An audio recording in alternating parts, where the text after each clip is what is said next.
तो चलिए बढ़ते हैं आज की कहानी की ओर। दोस्तों, रात के करीब 9 बजे मैंने अलीगढ़ से ट्रेन पकड़ी डाबा जाने के लिए। दरअसल मेरे दोस्त की शादी थी और उसी के कहने पर मैं उसके गांव डाबा जा रहा था। रात के तकरीबन 12 बजे ट्रेन एक छोटे से स्टेशन पर रुकी। अभी ट्रेन रुकी ही थी कि कुछ पैसेंजर नीचे उतरने लगे। इसी बीच मेरे फ़ोन की रिंग बजी। जब मैंने फ़ोन देखा तो मैंने पाया कि आशीष का कॉल है। कॉल पर जब बात हुई तो उसने पूछा कि तुम अभी कहाँ पर पहुँचे हो, जिस पर मैंने ट्रेन की खिड़की से बाहर की ओर झांकते हुए बोला, यार ये कोई कुरेला स्टेशन है जहाँ अभी ट्रेन रुकी हुई है। मेरे इतना बताते ही आशीष ने कहा, इसका मतलब है कि तुझे अगले स्टेशन पर उतरना है। और ये बोलकर आशीष ने कॉल काट दिया और मैंने भी अपना सामान समेटना शुरू कर दिया था। और जैसे अगले स्टेशन पर ट्रेन रुकी तो मैं उतर गया। मेरी ट्रेन से उतरने के महज 2 मिनट बाद ही ट्रेन भी वहां से रवाना हो गई और वहीं मैं आशीष के आने का अब वेट करने लगा। पर तकरीबन 5 से 6 मिनट बीत जाने के बाद भी आशीष वहां पर नहीं पहुंचा तो मैंने उसे कॉल करने की सोची। पर जब मैंने कॉल करने के लिए अपना मोबाइल निकाला तो मैंने पाया कि मेरे मोबाइल में सिग्नल ही नहीं है। मोबाइल में सिग्नल ना देखकर मैं स्टेशन के आसपास घूमने लगा, ये सोचकर कि कहीं किसी कोने में मोबाइल को सिग्नल मिल जाए। पर ना जाने क्यों पूरे स्टेशन पर सिग्नल कहीं भी नहीं मिल रहा था। और इसी बीच मैंने गौर किया कि स्टेशन पर मेरे अलावा कोई दूसरा आदमी भी नहीं है। मतलब कि वो स्टेशन पूरा सुनसान हो रखा था। मतलब ऐसे में मुझे समझ में नहीं आ रहा था कि क्या किया जाए। मैं कुछ सोचने के बाद उस स्टेशन से बाहर आने के लिए स्टेशन के एग्जिट गेट की तरफ बढ़ा। अभी मैं उस ओर जा ही रहा था कि तभी मेरी नज़र एक आदमी पर पड़ी जो एक दीवार के पीछे सो रहा था। फिर मैं उस आदमी के पास गया और उस आदमी से बोला, अरे भाई साहब। अभी मैंने इतना बोला ही था कि वो आदमी अपनी आंखें मीचते उठा और मुझे अजीब सी नज़रों से घूरने लगा। वो आदमी मुझे थोड़ा अजीब भी लग रहा था। फिर जब मैंने उस आदमी से कहा, भाई साहब यहाँ आसपास कोई फ़ोन मिल जाएगा, मुझे एक कॉल करना था। अभी मैंने इतना कहा ही था कि तभी उस आदमी की नज़र मेरे हाथ में लगे मोबाइल पर गई। मेरे हाथ में मोबाइल देखते ही उस आदमी ने अपनी भारी भरकम आवाज़ में बोला, तुम्हारे पास तो मोबाइल है, फिर तुम्हें फ़ोन क्यों चाहिए। उसके ये कहते ही मैंने कहा, अरे भाई साहब वो क्या है कि मेरे मोबाइल में सिग्नल नहीं आ रहा है, इसलिए आपसे दूसरे फ़ोन की बात कर रहा था। मेरी बात सुनने के बाद वो आदमी कुछ देर के लिए खामोश हो गया और फिर कुछ सोचने के बाद बोला, अभी इस वक्त तो कोई दूसरा मोबाइल तो नहीं मिल पाएगा, पर कुछ आगे जाने के बाद मोबाइल का नेटवर्क जरूर मिल सकता है। पर ध्यान रहे कि आप चलते चलते नदी के करीब मत पहुंच जाना, नहीं तो फिर कभी वापस नहीं आ पाओगे। ये बोलकर वो आदमी फिर से सो गया और वहीं मैं वहां पर खड़ा खड़ा ये सोचने लगा कि आखिर आशीष अभी तक स्टेशन क्यों नहीं पहुंचा। और ये सोचते हुए मैं स्टेशन से बाहर निकला। स्टेशन के बाहर भी गहरी खामोशी पसरी हुई थी। दूर दूर तक कोई हलचल तक नहीं थी। उस गहरी खामोशी में सिर्फ पानी की लहरों की आवाज ही सुनाई पड़ रही थी। मतलब कि स्टेशन के पास ही कोई पानी का स्रोत था।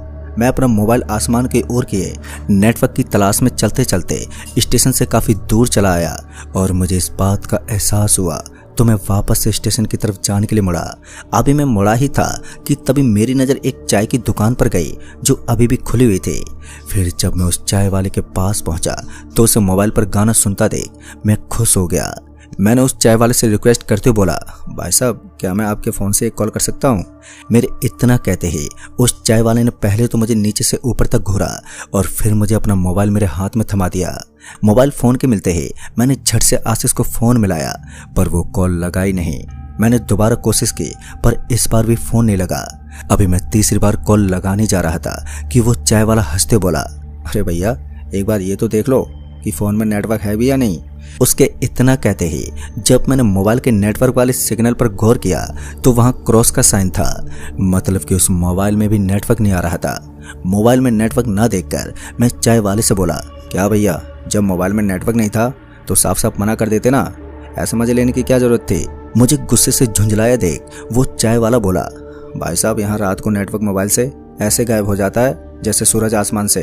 अगर आपका कॉल करना इतना ज़रूरी है तो आप वो पीछे वाली नदी के पास चले जाइए, आपको वहाँ नेटवर्क मिल जाएगा। उस चाय वाले की बात सुनकर मुझे इस समझने में देर नहीं लगी कि इस बार भी वो मेरा मजाक बना रहा है। मैंने फौरन ही उसे जवाब देते हुए कहा, आप क्यों इस वक्त मेरी मजबूरी का मजाक बना रहे हो। अगर कोई मदद नहीं कर सकते हो तो कम से कम परेशान तो मत करो। और ये बोलकर मैं वहाँ से जैसे ही जाने के लिए पीछे मुड़ा कि वो चाय वाला बोला, अरे भाई साहब आप तो बुरा मान गए। आप जरा उस ओर देखो। फिर जब मैंने उस तरफ देखा जिधर वो इशारा कर रहा था, तो मैंने देखा कि उस ओर एक मोबाइल का टावर है। अभी मैं उस मोबाइल टावर की तरफ ही देख रहा था कि उस चाय वाले ने कहा, आपको वहां पर पक्का नेटवर्क मिल जाएगा, पर उन दोनों माँ बेटों से बचकर रहना। एक बार उन दोनों ने आपको देख लिया तो फिर आपकी जिंदगी का नेटवर्क भी हमेशा के लिए गायब हो जाएगा। वो चाय वाला अभी भी मस्खरी के मूड में था, पर इस बार मैंने उससे कुछ नहीं कहा, सिर्फ थोड़ा मुस्कुराया और उस ओर चल पड़ा जिधर वो मोबाइल टावर दिख रहा था। अभी मैं उस टावर की तरफ बढ़ रहा था कि तभी चाय की खुशबू इतनी जबरदस्त आई कि एक पल को मेरा ध्यान उसके चाय की केतली की ओर चला गया और वो चाय वाला भी ये भाप गया था। इसलिए उसने बिना मेरे कहे ही एक प्याली चाय मेरे को थमाते हुए कहा, भैया जी पहले गर्मा गर्म चाय पी लो फिर जाना। सामने भरी हुई चाय की प्याली को देखकर मुझसे रहा नहीं गया और मैं नाराज होते हुए भी चाय पीने बैठ गया। अभी मैंने चाय की पहली घूंटी ली थी कि तभी उस चाय वाले ने कहा, आपको पता है यहाँ पर मोबाइल के 3-3 टावर होने के बावजूद भी मोबाइल में नेटवर्क क्यों नहीं मिलता? चाय वाले की इस बात पर मैंने थोड़ी हैरानी भरी आवाज में कहा, यहाँ मोबाइल के 3 टावर होने के बाद भी ये हाल है? फिर उस पर उस चाय वाले ने कहा, आज से तकरीबन 5 साल पहले जब इसी नदी के किनारे एक माँ बेटी की लाश मिली थी, तो उसी के कुछ दिनों बाद से ही अचानक यहाँ मोबाइल में सिग्नल आना बंद हो गया। पहले तो सबको लगा कि मोबाइल टावर में कोई दिक्कत है, पर मोबाइल कंपनी ने जब टावर की जांच की तो टावर में किसी भी खामी का पता नहीं चला और इसी बीच नदी के किनारे लोगों की लाशें मिलने लगी और कुछ लोगों का कहना था कि इन सब मौतों के पीछे उन्हीं दोनों माँ बेटों का हाथ है जो यहाँ पर भटक रहे हैं। अभी मैं चाय वाले की यह मनगढ़ंत कहानी सुन ही रहा था कि तभी वहां पर एक और अजनबी आदमी आ गया जिसका आधा चेहरा गमछे से ढका हुआ था। उस गमछे वाले ने चाय वाले को बीच में रोकते हुए कहा, इन भाई जी को मेरी वाली बात बताई कि नहीं? उस गमछे वाले के इतना कहते ही चाय वाले ने कहा, बस बता नहीं जा रहा था, अब जब तुम आ ही गए हो तो खुद ही बता दो कि उस रात उन माँ बेटों ने तुम्हारे साथ क्या किया था। इससे पहले मैं कुछ बोल पाता कि उस गमछे वाले ने अपनी कहानी शुरू करते हुए कहा, भैया जी आप मेरी ये घटना जरा ध्यान से सुनना। आज से लगभग 2 साल पहले मैं और केशव जब बेंगलोर से गांव के लिए रवाना हुए तो ट्रेन ने हमें यहाँ के स्टेशन पर रात के 1 बजे उतारा। जैसा कि हमें पता था कि रात के 1 बजे गांव के भीतर जाने के लिए कोई साधन नहीं मिलने वाला, इसलिए हमने गांव जाने के लिए नदी वाला रास्ता ले लिया जो कि एक छोटा रास्ता था। उस वक्त हम दोनों ही उन माँ बेटों की दहशत से अनजान थे। हमें पता नहीं था कि अब ये रास्ते एक खूनी रास्ते में बदल चुका है। हम दोनों बेफिक्र नदी वाले रास्ते से अपने गांव की तरफ बढ़ने लगे। अभी हम दोनों आधे रास्ते ही पहुंचे थे कि पीछे से किसी ने हमें आवाज देते हुए कहा। वो आवाज सुनते ही जब मैं और केशव पीछे मुड़े तो हमने देखा कि एक औरत अपने एक 5 साल के बच्चे के साथ नदी के ठीक किनारे बैठी हुई है। मैं और केशव उस औरत और उस बच्चे को वहां देखकर थोड़ा चौंक गए, पर जब उस औरत ने मदद की गुहार लगाते हुए बोला, भैया जरा हमें अस्पताल पहुंचा दो। अभी वो अपनी बात बता ही रहे थे कि मेरा ध्यान उसकी साड़ी पर गया जिस पर खून लगा हुआ था, और जब मैंने उस बच्चे की तरफ देखा तो मैंने पाया कि उसके घुटनों में गहरी चोट लगी है जिसमें से अभी भी खून रिस रहा था। और ये देखते मैं और केशव उनके पास गए और उन दोनों को सहारा देते उठाया। अभी हम दोनों ने उस औरत और उसके बच्चे को सहारा दिया ही था कि तभी उसका बच्चा अपना जख्मी घुटना पकड़कर जोर से रोने लगा। उसे दर्द से तड़पता देख उसकी माँ ने कहा, ये चल नहीं पाएगा, इसे कंधे पर बिठा लो। उसके इतना कहते ही केशव ने उसके बच्चे को अपने कंधे पर बिठा लिया और वहां से चल पड़े। अभी हम कुछ दूर आए ही थे कि मैंने नोटिस किया कि वो औरत और उसका बच्चा बिल्कुल खामोश हो गए हैं, और जब उस औरत की चाल एकदम से बदल गई तो मेरे ध्यान उन पैरों के निशानों पर गया जो उसके चलने से उस मिट्टी पर बन रहे थे, जिसे देखकर मैं अंदर से कांप गया था। दरअसल उस औरत के कदमों के निशान उल्टे थे, मतलब कि ये कोई औरत नहीं बल्कि एक चुड़ैल थी जिसके झांसे में हम दोनों आ गए थे। मैं तो समझ चुका था कि मेरी और केशव की जान खतरे में है, पर केशव अभी भी इस बात से अनजान था। वो तो उस बच्चे को अपने कंधे पर लादे अस्पताल की ओर बड़े आराम से बढ़ा जा रहा था। वहीं मैं इस सोच में डूबा हुआ था कि इस आफत से कैसे बचा जाए। फिर कुछ सोचने के बाद मैंने केशव को इशारे से ये समझाने की कोशिश की कि हम दोनों की जान खतरे में है, हमें जल्दी ही कुछ करना होगा, नहीं तो हम दोनों मारे जाएंगे। पर मेरे लाख इशारे करने के बाद भी केशव कुछ नहीं समझ पाया, पर वो चुड़ैल समझ गई कि मुझे पता चल गया है कि वो एक चुड़ैल है। इसी बीच केशव जब मेरे इशारों को समझ नहीं पाया तो वो थोड़ा झुंझलाते हुए बोला, ये इशारे में क्या बात कर रहा है? मुझसे क्यों नहीं बोलता? केशव के इतना कहते ही वो चुड़ैल जोरों से हंसने लगी। इससे पहले केशव उस औरत की सच्चाई जान पाता कि उसके कंधे पर बैठे उस बच्चे ने अपने हाथ की 10 उंगलियां केशव के गर्दन में धंसा दी। गर्दन में उंगलियां धंसते ही केशव एकदम से नीचे गिर पड़ा और उसके नीचे गिरते ही जब उस बच्चे ने अपनी उंगलियां केशव की गर्दन से बाहर निकाली तो वैसे ही केशव की गर्दन से खून बहने लगा।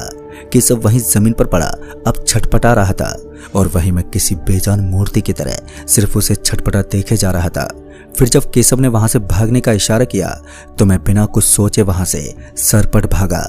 मुझे भागता देख वो बच्चा केशव को छोड़कर मेरी तरफ दौड़ा और जब मैंने भागते पीछे पलटकर देखा तो मैंने पाया कि वो चुड़ैल केशव की छाती पर बैठी हुई है और उसका बच्चा जो मेरे पीछे आ रहा था वो किसी जानवर की तरह दौड़ रहा था। मैं उस बच्चे को वैसे दौड़ता देख समझ गया कि मैं भी केशव की तरह ही मरने वाला हूँ। हालांकि मैं अभी भी पूरी जान से दौड़े जा रहा था, पर जब मैं अचानक ही लड़खड़ाकर नीचे गिर पड़ा तो मेरी रही सही उम्मीद भी उसी वक्त टूट गई।